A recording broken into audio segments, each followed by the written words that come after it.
Hey guys, how are you doing? Hello. Good. How are you? Yeah, I'm good too, because we are in Prague, right? Yeah. Yeah. Full room? Yeah, it's full, right? And there are a lot of people excited. Are you excited too about the next set? Yeah, it looks pretty. Yeah, it's fun. Yeah, it's no one really knows what's going on right now, which is fun as well. So. Including us. Yeah. For the most part. Yeah, just try and play Fang. Yeah. So, how about Fang? Like, what do you think is your first impressions on him? I played only Fang for now. And it's good.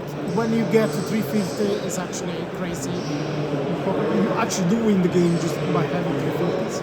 But the hands before that are kind of not great. So it's hard to build but hard to play. We'll see. Yeah, I played Syndra in the first one, which was a bit simpler.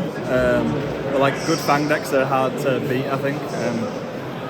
Like Syndra, eventually, like you run out of like good attacks, whereas like I think Fang can go a little bit longer. So. The starters, there aren't that many starters.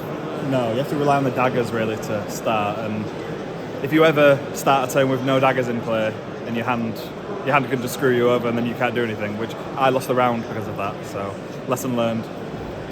So, how about the calling tomorrow? Like, are you like excited to play in it, or are you a little bit worried that you don't get enough experience today? It's amazing doing the event like this that nobody knows the cards. So I'm very excited. Yeah, so you also like it that there were not that many cards spoiled. Yeah. That's great. Yeah, like people. Razor Reflexes in the format, nobody knew that. Sigil of Solace is in the format, nobody knew that, which was like pretty cool because then they're also pretty tricky cards. So yeah, I'm sure there'll be even more cards tomorrow that you have to go, oh yeah, I'm dead to that now. So, yeah, it's a format also based on like attack reaction, so like people won't know exactly like what's going on. So it's good. Which is the downside of playing Syndra because she doesn't really have any reactions, so it's very face up what she's doing.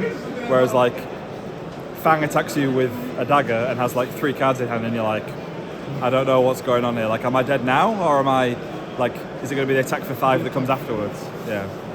So you have a lot of limited experience, not only in Flesh and Blood, but also in Magic. Like, how are you looking forward to this format?